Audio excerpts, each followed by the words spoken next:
తెలుగు భాషని వాడుక భాషలో తీసుకొస్తున్నాం అనుకుంటున్నాం, కానీ దానికంటే ముందు ఆయన సవర భాష కోసం ప్రయత్నం చేసిన వ్యక్తి. సవర భాష కోసం ఆయన ఎన్ని సంవత్సరాలు వదిలేశారు ఆయన జీవితాన్ని. ఆయన సొంత నిధులు ఖర్చు పెట్టి, అసలు టోటల్గా ఎవరు కలవకూడదు, సవర్లతో కలవలేము, కొండ జాతి వాళ్ళతో పని లేదు, ఈ కుల వివక్ష చాలా పీక్స్లో ఉన్న దశలో, అలాంటి సమయంలో ఆయన సవర్ల కోసం తపన పడి, సవరులు దోపిడీకి గురవుతున్నారు సవర సమాజం, వారి దోపిడిని అరికట్టడం కోసం వాళ్ళకి ఎవరికైనా మన మైదాన ప్రాంతం నుంచి వచ్చి డబ్బులు ఇస్తా ఉంటే అది ఎంత ఎక్స్ప్లాయిట్ చేయబడుతున్నారు, ఎంత దోపిడీకి గురవుతున్నారు ఆయన వాళ్ళకి తెలియట్లేదని చెప్పి వాళ్ళ మీద ఉన్న మక్కువతో ఆయన సవరణకి అర్థం చేయడానికి వాళ్ళు జరుగుతున్న దోపిడీకి ఆయన సవర భాష నేర్చుకొని మరి వాళ్ళలో వ్యాకరణం, పుస్తకాలు ఇన్ని కృషి చేశాను. అలాంటి వ్యక్తి, అలాంటి మహాన్మాడు. అలాగే ఆయనకి ఎవరికైతే అండగా ఉన్నారో తెలుగు భాష కోసం, లేదంటే మనకి ఈ వరిసాలో కలిసిపోతుంది పర్లాకిమిడి, నేను విడిపోవాలి నేను చెప్పి మేము ఆంధ్రాలోనే ఉండాలని ఒక ప్రయత్నంతో ఆయన చేసిన ప్రయత్నం పర్లాకిమిడి మహారాజు వారి కోపానికి కారణమైంది. ఆయన స్నేహాన్ని కూడా వదులుకున్నారు. అలాగే ఆయన ఎన్ని మాటలు పడ్డారంటే దుష్ట చతుష్టయం అని చెప్పి దాంట్లో ప్రత్యేకించి మన గురజాడ అప్పారావు గారు, గురజాడ అప్పారావు గారు, అలాగే శ్రీనివాస అయ్యంగారు గురించి అనేవాళ్ళు అంటే సగం సరిగ్గా రన్ని తమిళం తెలుగు మాట్లాడే శ్రీనివాస అయ్యంగారు, ఏట్స్ అంటే ఒక ఇంగ్లీష్ వ్యక్తి, అలాగే గురజాడ గారు, గిడుగు, వీళ్ళందరినీ దుష్ట చతుష్టయం అని చెప్పి ఎన్ని మాటలు పడ్డారు వాళ్ళందరూ కేవలం వాళ్ళు కోరుకుంది మనం మాట్లాడే భాషని మనకి ఇది అంత మామూలు వాడుక భాషని మామూలు సాహిత్యంలో రావాలని ఒక తపన.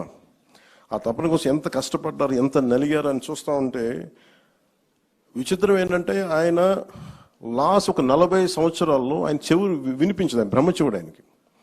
అది కూడా ఎందుకు జరిగింది అంటే ఆయన సవర భాష కోసం, సవరుల కోసం భాష లిపి తయారు చేయడం కోసం ఆయన ఎక్కడో అడవుల్లోకి వెళ్ళి అక్కడ కూర్చొని జబ్బు పడి మలేరియా వచ్చి అక్కడ క్వినైన్ అనే టాబ్లెట్స్ తీసుకొని దానివల్ల వినికిడి శక్తి కోల్పోయి ఆయన తెలుగు భాష ఉద్యమం అంతా ఆయనకి ఈ బ్రహ్మచెవుడితోటి ఆయన చేశారు ముందుకి.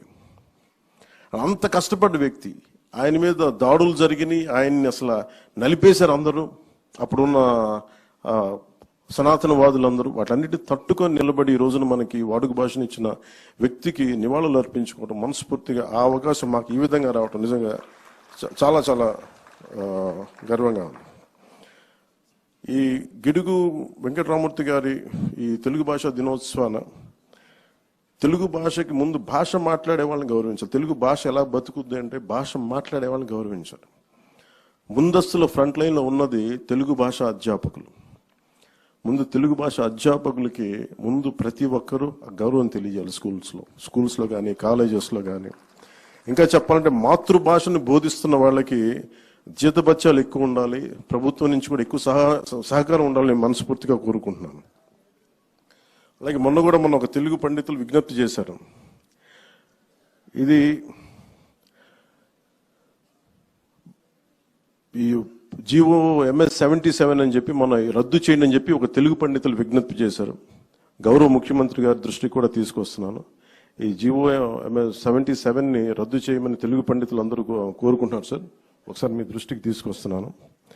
ఇది భాషా పండితులకి తీవ్రమైన అన్యాయం జరుగుతుందని చెప్పి MA Telugu main subject optional సబ్జెక్ట్గా తీసుకున్న వారికి కూడా వాళ్ళు ఈ చాలా సమస్యలు ఉన్నాయి నా దృష్టికి తీసుకొచ్చి అది కూడా ఒకసారి మీ దృష్టికి తీసుకొస్తా ఉన్నాను. ఇది ప్రత్యేకించి మేము కోరుకుంటాను, నేను వ్యక్తిగతంగా తెలుగు భాష నేను పూర్తి తెలుగులో మాట్లాడడానికి ఆంగ్ల పదాలు లేకుండా తెలుగు మాట్లాడాలంటే ఎంత నలుగుతున్నా నాకు అర్థమవుతుంది, ఇబ్బందిగా ఉంటుంది. ఒక ఇంగ్లీష్ పదం లేకుండా అదే మరాఠీ తీసుకుంటే ఒక్క ఆంగ్ల పదం లేకుండా మరాఠీ మాట్లాడచ్చు. తమిళ్ తీసుకుంటే నేను చాలామంది తమిళులతో మాట్లాడుతూ ఉంటే వాళ్ళు ఒక క్రమ పద్ధతిలో ఆంగ్ల పదాలు మేము వాడం, పూర్తి శుద్ధ తమిళ్ ఉండాలని చెప్పి వాళ్ళు కొత్త పదాలు కనిపెట్టి ప్రతిసారి దాని ప్రాచుర్యంలోకి తీసుకొస్తారు. మనం అంత ప్రయత్నం చేస్తామో లేదో తెలియదు, నాకు తెలియదు కానీ అంత కుదురుదో లేదో తెలియదు కానీ మనకున్న మాండలికాలు మనకున్న దీనివల్ల ఖచ్చితంగా మాతృభాషకి మటుకు మనం చాలా పెద్దపీట వేయకపోతే మనం చేతులు మనమే నాశనం చేసుకునే వాళ్ళం అవుతాం. అలాగే ముఖ్యంగా యువత పిల్లలకు కూడా ఇంగ్లీష్ మాట్లాడితేనే చదువులు కాదు, ఇంగ్లీష్ కావాలి అవసరం. చెప్తాను, ఎవరి గురించే చదువుకున్నాం, మన గిడుగు రామూర్తి గారు, ఆయన ఇంగ్లీష్ టీచర్, కానీ తెలుగు భాషను వదల. ఆయన స్ఫూర్తి నిజంగా తీసుకోవాలంటే ఇంగ్లీష్ ఉండాలి, కానీ ఇంగ్లీష్ కోసం పడి చచ్చిపోకూడదు. అంటే ఇంగ్లీష్ లేకపోతే మన బతుకులు లేవు, అట్లా ఏం అవసరం లేదు, కానీ ఇంగ్లీష్ అవసరం అంతే. అంతేగాని ఇంగ్లీష్లో చదివితేనే మన తెలివితేటలు వస్తాయి, ఇంగ్లీష్లో చదవకపోతే రావు అనేది ఆ దుస్థితి నుంచి మనం అందరం కూడా దీన్ని బయటపడాలి. ఈ సందర్భంగా ప్రతి ఒక్కరిని కోరుకుంటూ, ఆయన నిజంగా ఎంత బాధ వేసిందంటే, ఆయన చివరి దశలో ఆయన వినికిడి జ్ఞానం లేక ఆయనకి చిన్న ఒక మైక్ లాంటిది పెట్టుకుని ఎవరైనా మాట్లాడితే ఆయన చెవులు అరిచేవారంట. అట్లా ఆయన వాళ్ళ అబ్బాయిలు కూడా చెప్తా ఉంటారు, ఇది ఒక పుస్తకాలు చదివాను. ఆయనకి తెలుగు భాషని ఆయన వాడుక భాష తీసుకునే ఉద్యమంలో ఆయన వినికిడి శక్తి కోల్పోవటం ఒక వరం అయిపోయిందంట. ఎందుకంటే బయట ప్రపంచం తెలియదు ఆయనకి. ఏమనుకున్న ఆయన ఆయన భావ తీవ్రతని ముందుకు తీసుకెళ్ళిపోయారు. ఆయన ఒక్కడు సింగిల్ హ్యాండెడ్గా ఈ రోజున తెలుగు భాష మనకు వచ్చింది, దొరికింది, వ్యవహారికంగా తీసుకొచ్చారంటే ఒక్కడు చేశాడు ఆయన. గురజాడ అప్పారావు గారు ఎంత మాత్రం సపోర్ట్ చేసినా, మిగతా వాళ్ళు సపోర్ట్ చేసినా, ఆయన సొంత డబ్బులతోటి, డబ్బులు లేకపోయినా ఇళ్ళమ్మి వాకిళ్ళమ్మి ఆయన పెద్ద కొడుకు సీతాపతి గారు అండగా ఉండి ఇన్ని చేసి ఆయన ముందుకు తీసుకెళ్లి తెలుగు భాషని మనకి ఈరోజు ఈ రకంగా అందించిన గిడుగు రామమూర్తి గారికి వారికి నా మనస్ఫూర్తిగా నా పాదాభివందనాలు. నా కోరిక కూడా ఒకటి, మీ అందరికీ తెలుగు భాష వ్యాకరణం మరింత, నా ఉద్దేశం, నేను చాలా ప్రయత్నాలు చేశాను వ్యక్తిగతంగా. సూర్యరాయేంద్ర నిఘంటువుని 80లో ప్రచురించారు, తర్వాత మళ్ళీ దాన్ని రావటం మానేసింది. పిఠాపురం మహారాజు వారు 7 సంకలనాలు ఉండే, 7 వాల్యూమ్స్. ఆ తర్వాత దాన్ని వదిలేసాం. నేను ప్రయత్నం కూడా చేశాను ఇక్కడ మన లోకల్ స్థానిక మన విజయవాడలో ఉండే ప్రచురణకర్తలతో మాట్లాడి నేను ఈ రోజున మీకు మాటిస్తున్నాను.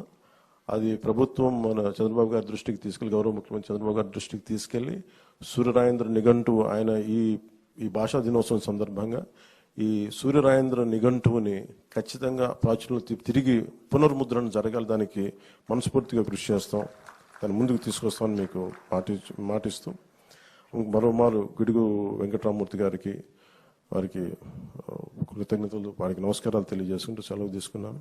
జై హింద్.